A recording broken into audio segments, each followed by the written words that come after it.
Hello friends, welcome to Angel maths competition. Friends, आज की video start करेंगे chapter number 15 नावधारा से रिलेटेड बहुत ही ज़बरदस्त और बेस्ट सॉल्यूशन के साथ क्वेश्चन नंबर 39। और आदित्य रंजन सर की बुक बहुत ही ज़बरदस्त और लेटेस्ट तकनीकी के साथ आपको इस बुक के सभी क्वेश्चनों का सॉल्यूशन ज़बरदस्त तरीके से मिलेगा। तो चलिए देख लेते हैं। स्टैंडर्ड क्वेश्चन है ये आज की वीडियो का क्वेश्चन नंबर 39। जैसे कि मैंने आपको बताया है कि अगर क्वेश्चन को इजी और आसान करना है तो क्वेश्चन की लैंग्वेज समझिए, बस मेन चीज ये है। उसके बाद तो इक्वल टू इक्वल अपने आप सेट हो जाता है। बस लैंग्वेज है, लैंग्वेज समझ लिया ना आपने तो क्वेश्चन इजी हो जाएगा। एक नाव शांत जल में अपने गंतव्य तक पहुंचने और वहां से अपने आरंभिक बिंदु पर लौटने में 15 घंटे का समय लेती है। अब देखिए, समय बराबर होता है दूरी बटे चाल। आपको पता है समय हमारा 15 घंटे है ये, और दूरी हमारी मालूम नहीं है, जितनी गई कांस्टेंट है, निश्चित है। ये दूरी समय बराबर दूरी बटे चाल। शांत जल में बोला है, ये शांत जल। फिर उधर से वापस लौटने में उतनी ही दूरी है और वही चाल है सेम। ये कुल समय लगा हमारा 2 घंटे। तो जैसे हम इसमें एलसीएम ले लेंगे s और दूरी को जोड़ लेंगे 2d बराबर 15।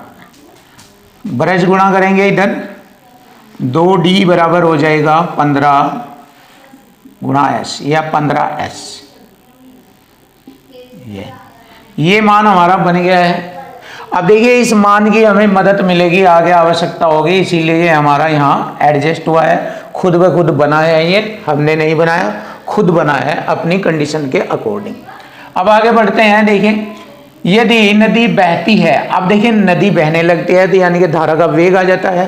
पहले केवल शांत जल की चाल थी, अब नदी बहती है यानी धारा का वेग आ जाएगा। तो उसी यात्रा में वही दूरी तय करने में 16 घंटे लगते हैं, है ना। मतलब उधर जाता है फिर वापस आता है तो 16 घंटे लगते हैं। तो दूरी से मैं ऐसे, और शांत जल में धारा का वेग जुड़ जाएगा प्लस फिर उसी दूरी को शांत जल में से धारा का वेग घट जाता है। देखो, वापस आते हुए शांत जल में से धारा का वेग घटता है, बताया था मैंने, और धारा की दिशा में जाते हुए शांत जल में धारा का वेग जुड़ जाता है। ये सब मालूम है आपको। और टोटल समय लगा 16 घंटे। अब देखो, यहाँ पर हम सिंपल सा d कॉमन ले लेंगे ऊपर, तो इसकी ब्रज गुणा करेंगे s minus V plus s plus इसकी गुणा इधर v बटे नीचे वर्गांतर बन जाएगा। एक बार जोड़ा एक बार घटाया, s square minus V square बराबर 16। बस सवाल तैयार हो गया आपका इक्वल टू इक्वल फॉर्मेट में। देखो, यहाँ भी इक्वल टू इक्वल फॉर्मेट है। ये सब कोई भी सवाल चाहे सूत्र रूप में हो, ट्रिक में हो, किसी भी चीज में हो, इक्वल टू इक्वल फॉर्मेट में जरूर मिलेगा और उसी से सवाल हल होता है।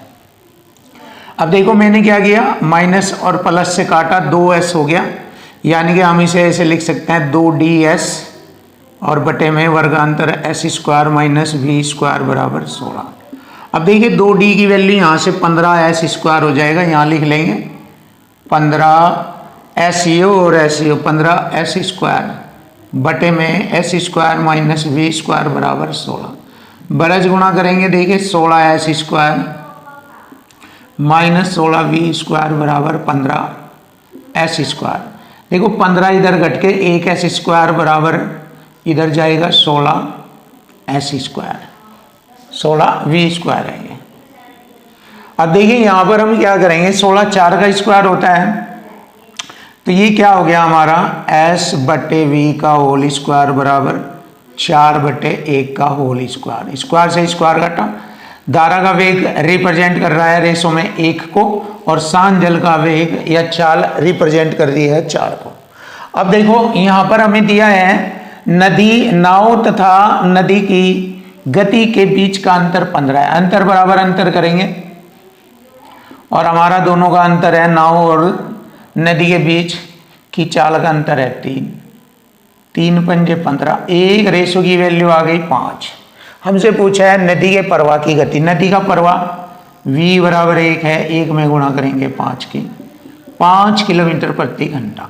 ये आ गया हमारे क्वेश्चन का आंसर, बहुत सिंपल आसान और लैंग्वेज से ही क्वेश्चन इजी बन गया है। थोड़ा मेहनत तो लगी लिखने में, लेकिन क्वेश्चन प्रॉपर सेट चलता रहा, कोई दिक्कत नहीं है, बिल्कुल क्लियर हो गया पॉइंट टू पॉइंट।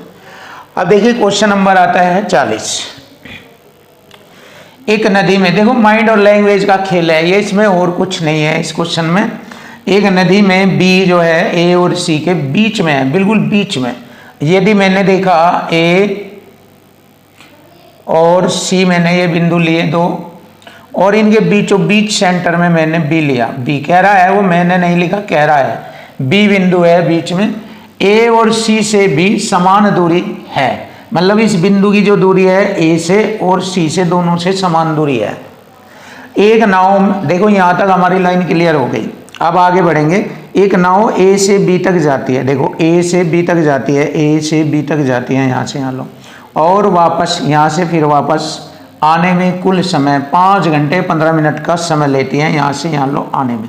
देखो गई और फिर वापस आई, टोटल समय लगा 5 घंटे 15 मिनट। ध्यान रखना काम आएगा ये। अभी एक दूसरी कंडीशन और लगा दी उसने, क्योंकि लैंग्वेज में ही हमें चीज़ों का आसान करने का तरीका मिलता है। और ए से सी तक, ए से सी तक 7 घंटे में जाती है। देखो जब यहाँ से यहाँ लो, यहाँ से निकल जाएगा सवाल, ये 7 घंटे में जाएगी, यहाँ से यहाँ लो, एक समान चाल से जाएगी। और यहाँ से ए से बी लो आधी दूरी है, बी से सी लो आधी दूरी। इसका मतलब जब 7 घंटे में जाएगी तो 3.5 घंटे में यहाँ से यहाँ लो जाएगी। 3 घंटा 30 मिनट लिख लीजिए, और 3 घंटा 30 मिनट में यहाँ से यहाँ लो जाएगी। तभी तो उसका तभी तो उसका 7 घंटे हो जाएगा। 7 घंटे में 3 घंटा 30 मिनट ये, 3 घंटा 30 मिनट ये हो गई। अब देखो इस 7 घंटे से मालूम हो गया आधी आधी दूरी इक्वल समय में तय करेगी। क्लियर, एक समान चाल से।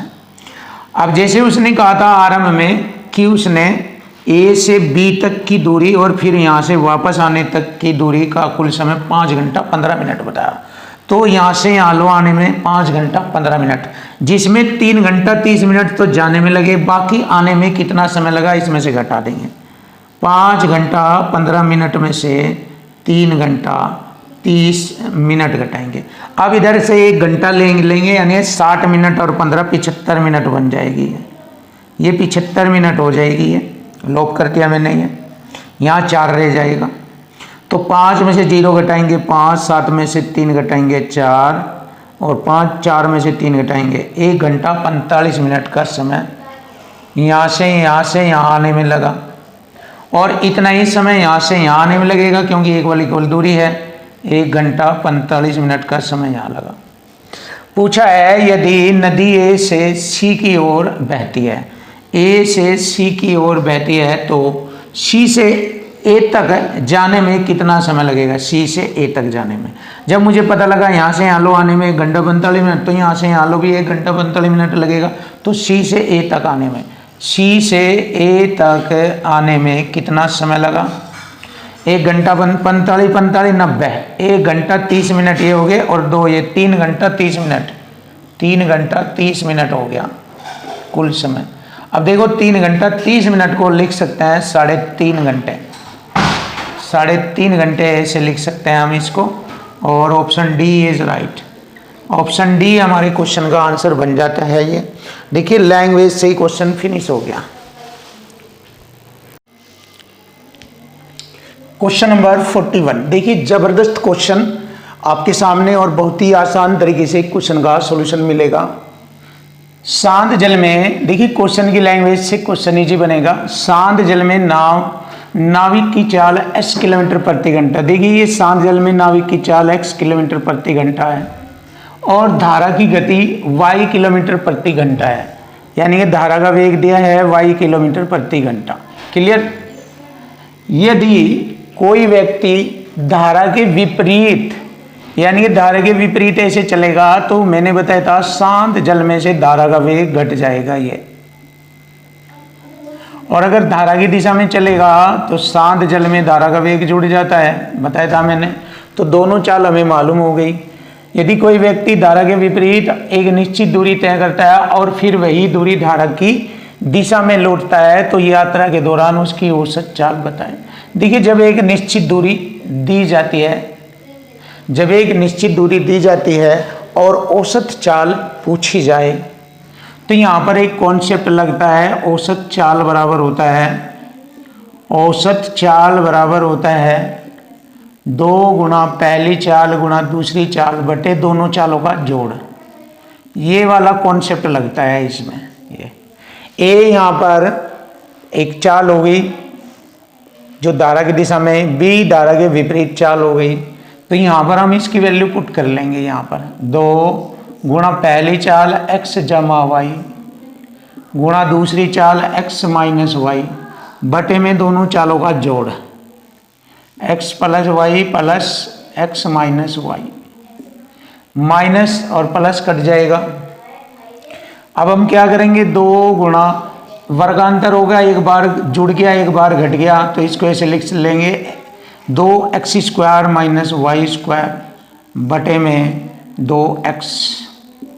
देखिए 2 से 2 काटा मैंने, तो हमारा आंसर आ गया x square minus Y square बटे में x, और यही हमारे क्वेश्चन का आंसर बन जाता है, x square minus Y square बटे में x। Option D, option D is right answer. कोई दिक्कत नहीं है, बिल्कुल इजी है, सरल है और आसानी से कर सकते हैं। और ये वाला क्वेश्चन भी बड़े आसान और माइंड व लैंग्वेज से करेंगे। जैसे कि मैंने बताया, कंपटीशन माइंड का खेल होता है, दिमागी खेल है बस, और कुछ नहीं। अगर आप इसमें जितना माइंड यूज करेंगे चीज़ें उतनी ही आपकी आसान हो जाएगी। एक मोटर बोट जिसकी शांत जल में चाल, देखिए शांत जल में चाल दे दी उसने 20 किलोमीटर प्रति घंटा, और धारा की विपरीत दिशा में 24 किलोमीटर जाने में, और धारा की दिशा में उतनी ही दूरी जाने में लिए गए समय से 30 मिनट अधिक का समय लेता है। यानी कि जितनी दूरी धारा की दिशा में गया उतनी ही दूरी धारा के विपरीत दिशा में गया। इस क्वेश्चन में यहाँ जहाँ 24 किलोमीटर है, क्वेश्चन के अंदर बुक में यहाँ 25 किलोमीटर लिखा हुआ है, जो कि वो गलत है। उसको हटाकर यहाँ पर 24 किलोमीटर लिख लीजिए, सही हो जाएगा ये। तो देखो जाने और आने की दूरी सेम 24 किलोमीटर है, चाहे वो धारा की दिशा में जा रहा हो चाहे वो धारा के विपरीत दिशा में जा रहा है। तो धारा के विपरीत दिशा में जाने पर, धारा की दिशा में जाने से धारा के विपरीत दिशा में जाने पर उसे 30 मिनट अधिक का समय लगता है। यानी कि अंतर आ गया जो दोनों दिशाओं में चलने पर 30 मिनट का अंतर। अब देखिए धारा की दिशा में जाएगा तो समय बराबर दूरी बटे चाल इक्वल टू इक्वल फॉर्मेट करेंगे। 30 मिनट का अंतर होगा 1/2 घंटा। दूरी है 24, चाल हो गई धारा की दिशा में, शांत जल की चाल 20 किलोमीटर है, प्लस धारा का वेग जुड़ जाएगा और यहाँ अंतर लग जाएगा। वह धारा के विरुद्ध जाएगा 24 किलोमीटर की दूरी, तो शांत जल में से धारा का वेग घट जाएगा। ऐसा ये बन गया हमारा पहला कॉन्सेप्ट तैयार है। अब देखो यहाँ से हम v का मान आसानी से निकाल सकते हैं, v का ध्यान है धारा का वेग। अब क्या करेंगे, पुट द वैल्यू मेथड से ये चीज़ें आसान हो जाती है। देखो ये 24 से 24 कट सकता है, क्योंकि इसमें प्लस करने के लिए कह रहा है। 20 के बाद इसमें कितना जोड़ू जो 24 कट जाए, तो सीधा सीधा अगर हम 4 ले ले, साफ दिख रहा है 20 के बाद 24 होने में 4 दिख रहा है, तो मैंने क्या किया, धारा का वेग 4 लिया। 4 से 24 हो गया जोड़ने पर, 24 से 24 काटा 1, हमें ये प्रूफ करना है आधा घंटा। और जैसे ही मैंने 4 यहाँ लिया तो 20 में से 4 घटाएंगे 16, जो कि 24 बट्टे में 16 रखने पर समय आता है 8 के 24, 8 दूनी 16, 1.5 घंटा। अगर 8 दूनी 24, 16, ये हो गया हमारा। 4 लिया मैंने 16, 8 के 24 और 8 दूनी 16। देखो 1.5 घंटा हो गया ये। 1.5 घंटे में से 1 घंटा घटाएंगे, आधा घंटा बच जाता है। बिल्कुल प्रूफ हो गया ये बात। तो इसका मतलब हमें मालूम हो गया है, अगर हमने यहाँ पर पुट द वैल्यू मेथड के अकॉर्डिंग यहाँ पर 4 किलोमीटर प्रति घंटा धारा का वेग लिया, तो ये सिद्ध हो जाता है आधा घंटा के बराबर, क्योंकि ये 1 घंटा यहाँ से आ जाएगा। 24 से 24 को भाग देंगे 1 घंटा, और 16 से 24 को भाग देंगे 1.5, 1.5 में से 1 घटाएंगे आधा। क्लियर, प्रूफ हो गया। अब इसका मतलब हमारे पास दोनों चाल आ गई, धारा की दिशा में चाल और शांत जल में नाविक की चाल। चलो जी, ये मालूम हो गया। अब हमें देखना है कि उसे धारा की दिशा में 39 किलोमीटर जाना, 39 किलोमीटर इधर जाना है, तो चाल कौन सी होगी? सॉरी, अभी तो ये भी कहा है ना उसने, ये यहाँ से, यदि शांत जल में नाव की चाल में 2 किलोमीटर की वृद्धि हो जाए, ये होगी 2 किलोमीटर की वृद्धि। अब शांत जल में नाव की चाल होगी, 20 में 2 जोड़ेंगे, 22 किलोमीटर प्रति घंटा। धारा का वेग यही रहेगा, तो उसे धारा की दिशा में 39 किलोमीटर जाने में इधर चाल जुड़ जाएगी शांत जल में नाव की, 22 और 4 26। और धारा के विपरीत दिशा में इधर को जाने में 30 किलोमीटर जाने में चाल 22 में से 4 घटाएंगे, 18 की चाल हो गई। कितना समय लगेगा? समय पूछा है, कुल कितना समय प्लस कर लेंगे, जोड़ लेंगे समय। 13 दूनी 26, 13 × 39, 1.5 घंटा तो ये लगा, 3/2 1.5 घंटा। इसको देखेंगे 36 18 6 पंजे 30। अब इसको टोटल को एलसीएम करके देख लीजिए, 6 एलसीएम आ गया हमारा, 2 × 6 3 × 3 9 प्लस 3 दूनी 6 2 पंजे 10, ये होगा 19/6। 36 18 1/6, ये हो गया 1/6 घंटा 10 मिनट को रिप्रेजेंट करता है, या गुणा कर लीजिए 60 से, पता लग जाएगा। 6 दाम 60, 3 घंटा 10 मिनट, 3 घंटा 10 मिनट। आंसर आ गया हमारा 3 घंटा 10 मिनट। बहुत आसान और सिंपल शब्दों में आपके सामने आंसर आ चुका। Option B is right answer. Question number 43, देखिए क्वेश्चन नंबर 43 सुपर क्वेश्चन आपके लिए। अनुभ धारा की दिशा में 33 किलोमीटर, देखिए धारा की दिशा में 33 किलोमीटर जाता है और धारा के विपरीत ऐसे वह 35 किलोमीटर की दूरी तय करता है।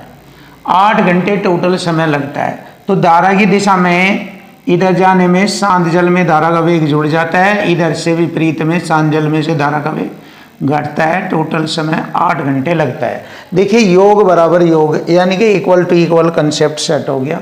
और दूसरी कंडीशन भी सेम इसी तरह है, वह इतने ही समय में धारा की दिशा, देखिए इतने ही समय में मतलब 8 ही घंटे में धारा की दिशा में वह 44 किलोमीटर की दूरी जाता है और धारा के विपरीत 28 किलोमीटर की दूरी जाने में समय उतना ही लगता है।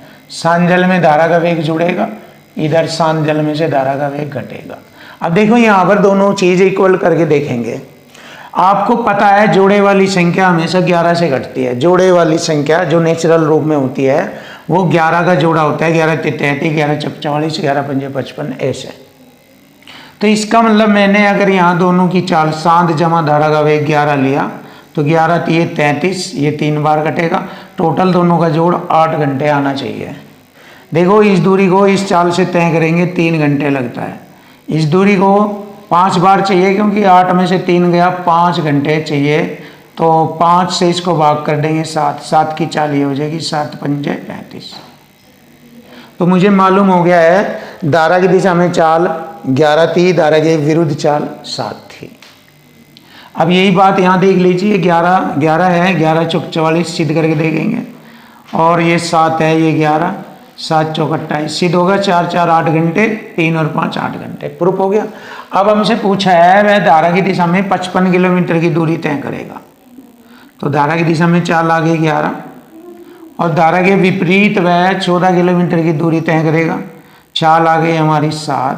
तो टोटल कितना समय लगेगा प्लस जोड़ लेंगे, समय आ जाएगा 11 × 5 = 55, 5 घंटे, 7 दूनी 14, 2 ये, 11 × 5 = 5 ये, 7 दूनी 14, 2 ये, 5 और 2 जोड़ेंगे तो हमें मालूम हो गया 7 घंटे का समय लगेगा। 7 घंटे का समय लगेगा। यही हमारे क्वेश्चन का आंसर बन जाता है। Option D is right answer. Question number 44, देखिए क्वेश्चन नंबर 44 सुपर क्वेश्चन और स्टैंडर्ड क्वेश्चन है ये आपके लिए। 2 नाव P और Q एक नदी में क्रम से बिंदु A और B से एक दूसरे की ओर यात्रा कर रही है। देखो लैंग्वेज से ये हमारी 2 बिंदु है, ए बिंदु और ये बी बिंदु से दो नाव पी चलती है और इधर क्यू इधर को चलती है,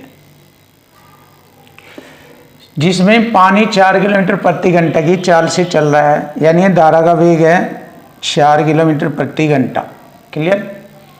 ए से बी तक बहता है। शांत जल में पी की चाल शांत जल में नाव क्यू की चाल से 10 किलोमीटर प्रति घंटा कम है।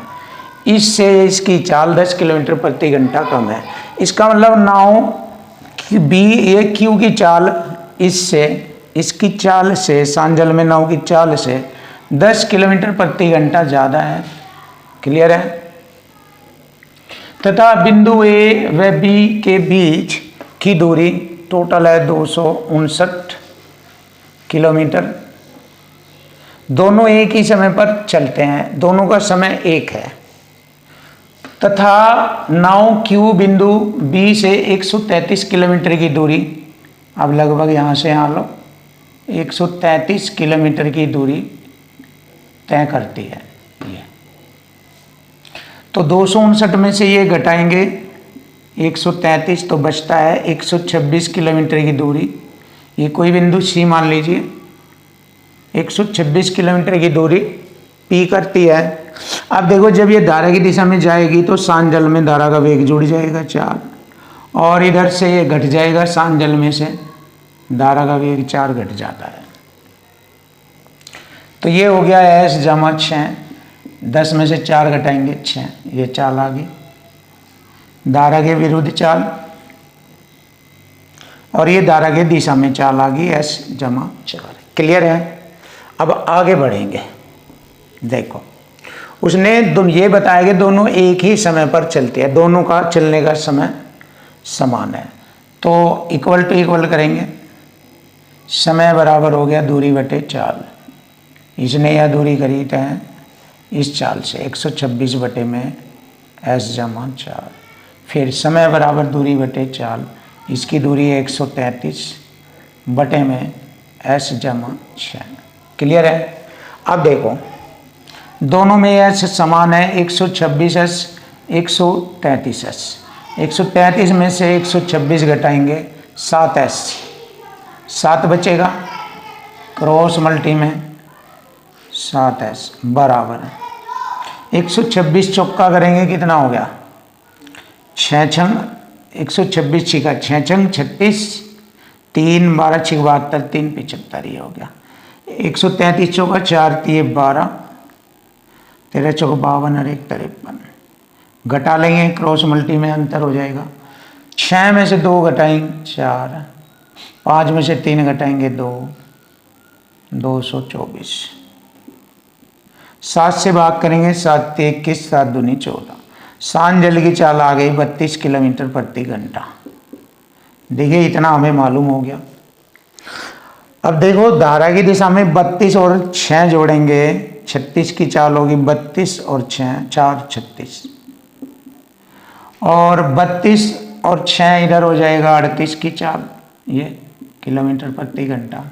ये चाल आ गई। अब हमारी ये चाल आ गई। अब दोनों जब एक ही समय पर चलती है तो इस दूरी को तय करने में कितना समय लगेगा। समय बराबर विपरीत दिशा में दोनों की चाल जुड़ जाती है एक साथ। विपरीत दिशा में दूरी कितनी है 259, चाल दोनों की जुड़ गई विपरीत दिशा में 36 प्लस 38, 259 बटे में 8 6 14 हासिल 1 4 6 1 7, 74 हो गया। 74 से मैंने इसको काटा 3.5 बार कटेगा। ये आ गया इतना घंटा, 3.5 घंटे। Question number 45। देखिए क्वेश्चन नंबर 45 हमारा ये वाला क्वेश्चन सेम इससे पहले क्वेश्चन नंबर 42 हो चुका है। तो सेम क्वेश्चन 42 इससे पहले हम करा चुके हैं सेम, और ये क्वेश्चन नंबर 45 पर सेम छप कर आ गया है। तो दोनों क्वेश्चन सेम है और आंसर भी सेम है, तो इसलिए आप क्वेश्चन नंबर 45 वहाँ पर देख लीजिए। क्वेश्चन नंबर 42 पर सेम क्वेश्चन है, आंसर भी यही होगा। तो अपने आप रिपीट कर लेना प्रैक्टिस में। अब आता है क्वेश्चन नंबर 46। ये वाला क्वेश्चन देखे, जबरदस्त क्वेश्चन। एक नाव धारा के प्रतिकूल इधर, धारा के प्रतिकूल इधर d किलोमीटर की दूरी तय करने में 8 घंटे का समय लेती है। समय बराबर दूरी बटे चाल, शांत जल में से धारा का वेग घट जाएगा ये। और धारा के अनुकूल, अब धारा के अनुकूल जाएगा, d जमा 2 किलोमीटर की दूरी तय करने में 6 घंटे का समय लेती है। इधर तो 8 घंटे का समय लेती है ये, और इधर 6 घंटे का समय लेती है। यदि धारा की चाल 3 किलोमीटर प्रति घंटा, शांत जल में 3 जुड़ जाएगा इधर, और इधर से 3 घट जाएगा ये। अब देखो यहाँ से हम क्वेश्चन को सोल्व करेंगे, दोनों की गुणा करेंगे इधर यहाँ पर। 8s माइनस 8 × 24 बराबर d, d की वैल्यू यहाँ पुट करेंगे, s का मान आ जाएगा, चलिए 6 बराबर d का मान आ गया 8s माइनस 24 जमा 2 बटे में s जमा 3। देखिए 6s जमा 36 18 बराबर 8s माइनस 22। तो 8s में से 2s घटाएंगे, 6s घटाएंगे, 2s बचेगा, 18 और 22 जोड़ेंगे हो गया 40, 2 से काटेंगे 20, शांत जल में चाल आ गई 20। अब उसने कहा धारा के प्रतिकूल, धारा के प्रतिकूल 2 घंटे में वह कितनी दूरी तय करेगा। दूरी बराबर चाल गुणा समय धारा के प्रतिकूल, शांत जल में से धारा का वेग घट जाएगा, दूरी बराबर चाल गुणा समय 2 घंटे लगेंगे ये। अब देखो यहाँ पर हम क्या करेंगे, s का मान 20 में से धारा का वेग हम घटा देंगे, 3 दिया है गुणा 2 बराबर 20 में से 3 घटाएंगे 17 दूनी 34, 34 किलोमीटर की दूरी। लीजिए आंसर आ गया 34 किलोमीटर की दूरी। Option A is right answer. Finish.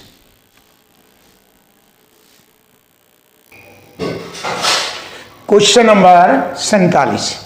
देखिए जबरदस्त क्वेश्चन आपके सामने, क्वेश्चन नंबर 47। एक नाव धारा की दिशा में 56 किलोमीटर की दूरी, देखिए धारा की दिशा में 56 किलोमीटर की दूरी तय करने में 3.5 घंटे का समय लेती है। तो चाल बराबर होता है दूरी बटे समय, 3.5 घंटे को 7 बटे में 2 ऐसे लिख लेंगे। तो धारा की दिशा में शांत जल में धारा का वेग जुड़ जाएगा ऐसे। किस चाल से तय करती है, 7 × 56 16 किलोमीटर प्रति घंटे की चाल से तय करती है। तो धारा की दिशा में चाल आ गई 16 किलोमीटर प्रति घंटा। स्थिर जल में नाव की चाल और धारा की चाल का अनुपात 3:1 है। इसे हमें करने की जरूरत नहीं है क्योंकि हमें दोनों का चाल का योग पता लग गया है, धारा की दिशा में और शांत जल में चाल। ये शांत जल में धारा का वेग 16 किलोमीटर आ गया, लिखने की आवश्यकता नहीं है। नाव धारा की दिशा में इधर 41.6 किलोमीटर की दूरी तय करने में कितना समय लेगी। तो धारा की दिशा में चाल हो गई हमारी 16, 16 दूनी 32, 9 बचेगा दशमलव लगाकर 96, 16 चिकम 96, 2.6 घंटे का समय लेती है। लीजिए आंसर आ गया। जबरदस्त सॉल्यूशन आपके सामने, option A is right answer. Finish.